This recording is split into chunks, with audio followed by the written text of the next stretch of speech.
कोणी केलं असेल म्हणजे? दुसरं कोण करणार आहे? इतका मोठा आणि भारी प्लॅन माझ्याशिवाय कोणाला दुसऱ्यांना सुचणार तरी आहे का? मीच तिचं घर उद्ध्वस्त केलं. या पारूला बिझनेस करायचा होता ना, पण मी तिचा बिझनेस एका रात्रीत बंद पाडला आणि तोही अगदी चुटकीसरशी. आता बघूच ही पारू कशी बिझनेस वुमन बनते ते. मला खूप जास्त आनंद होतोय.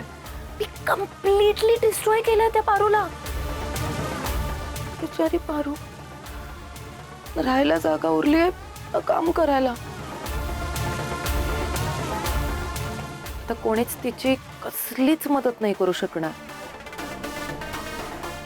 या घरात आल्यावर जे मालकीण व्हायचं स्वप्न बघितलं होतं ते तर आता तिने सोडूनच द्यावं. हां, पण आता घरात पाऊल ठेवलंच आहे तर ती पुन्हा एकदा मोलकरीण बनून राहू शकते या घरची, कायमची. दिशा, तुला माहिती आहे ना ती पारू कशी आणि काय मुलगी आहे ते? तिच्यासारखी जिद्दी मुलगी मी आत्तापर्यंत माझ्या अख्ख्या आयुष्यात बघितली नाही आहे. हां, आणि मला खात्री आहे तिचा तो बिझनेस आहे ना, ती लवकरच नक्की परत सुरू करणार म्हणजे करणार. एक गप्पा बस. तुझं काय चालू आहे नक्की? हा, तू नक्की माझ्या बाजूने आहेस की त्या पारूच्या बाजूने? नाही अगं, मी तुझ्याच बाजूनी आहे. असं काय करते? तुझ्याशिवाय कोण आहे ना मला. तुझ्याच बाजूनी आहे मी.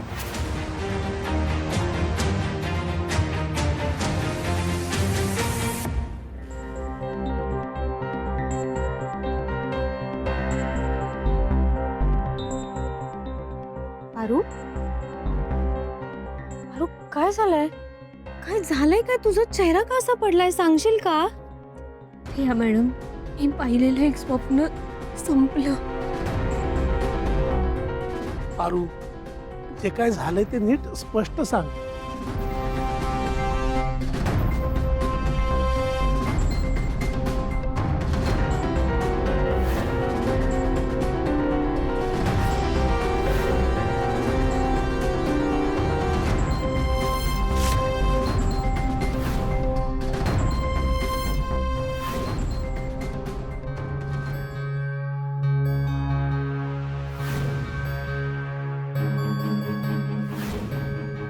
हे बघ पारू, अगं प्रत्येक गोष्टीला एक सोल्युशन असतं.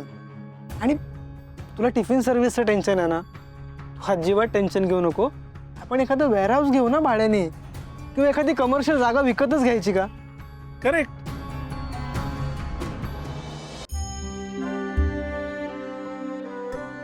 हे बाबा, तू तरी समजाव ना तिला. मला या घरातनं काय बी घ्यायचं नाहीये. अगं पण का? कारण देवी आईने अजून माझा स्वीकार केलेला नाहीये. त्यामुळे माझा कुठल्याच गोष्टीवर हक्क नाही.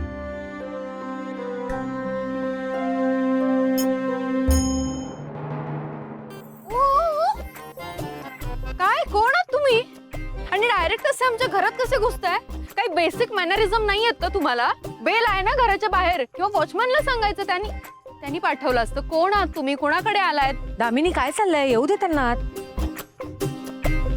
वहिनी या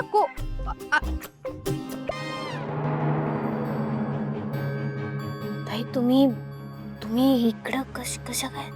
पारू, किचन बंद झालं तर आमचं आयुष्य पुन्हा पहिल्यासारखं होईल ग. टिफिन सर्व्हिसमुळे आमच्या आयुष्याला एक नवीन दिशा मिळाली होती.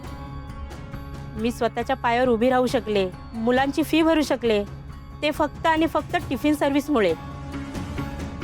आणि खरं तर तुझ्याकडे काम केल्यानंतर मला माझा गेलेला आत्मविश्वास पुन्हा मिळाला, जगण्याची नवीन उमेद मिळाली. पारू, तुला तर माहीत आहे माझा नवरा कायम घशेत असतो. त्याने ना कधी माझी सोय पाहिली ना माझ्या मुलांची सोय पाहिली. पण तुझ्याकडे काम केल्याचं मला नुसतं समाधान नव्हतं, तर माझ्या मुलांचं पोट देखील भरता येत होतं. जसं काम होणार नाही म्हणून आम्ही अस्वस्थ आहोत ना, तसं हॉस्टेलमधली आपली मुलं टिफिन मिळणार नाही म्हणून अस्वस्थ आहेत. आणि आम्हाला असं कळलंय की कोणीतरी हे मुद्दाम केलंय. ज्यावेळी तुमचं तिकडे सामान बाहेर फेकलं होतं ना, त्यावेळी तिकडे केस रंगवलेली बाई आसपास फिरत होती असं आम्हाला तिकडे खेळणाऱ्या मुलांनी सांगितलं.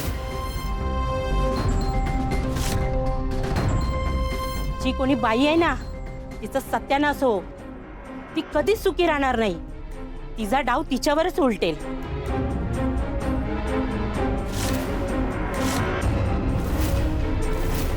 हे बघा, एक मिनिट.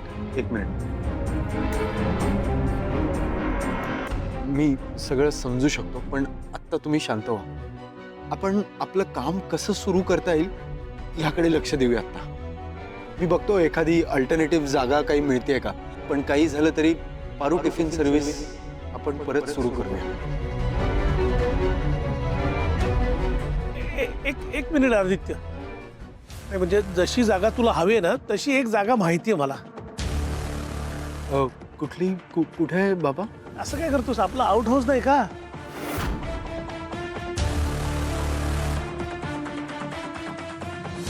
हा, ती जागा तशी पडूनच आहे. म्हणजे ती रिकामी राहण्यापेक्षा तुम्ही तिथे काम चालू करा ना.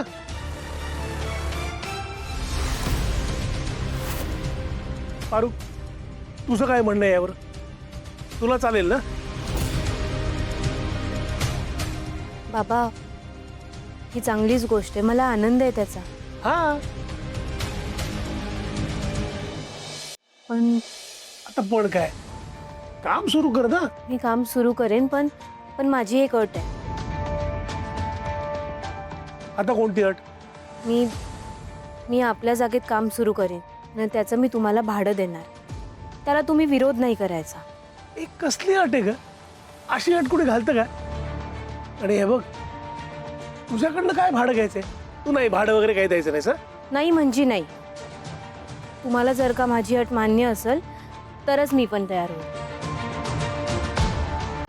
बाबा, ती नाही ऐकणार. शेवटी तुमचीच सून आहे. बरं वाईट दे भाडं. मी तरी काय बोलणार ना आता तुझ्या पुढे. पारू,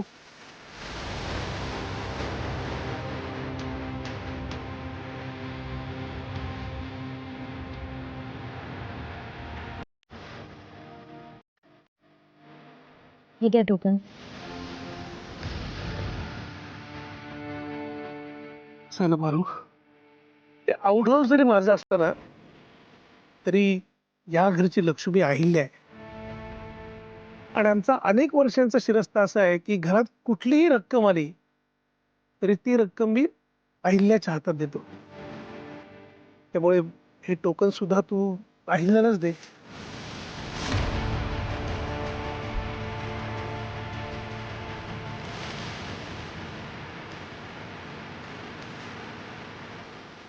देवी आई आपल्या जागेत कामाची सुरुवात करते. हे टोकन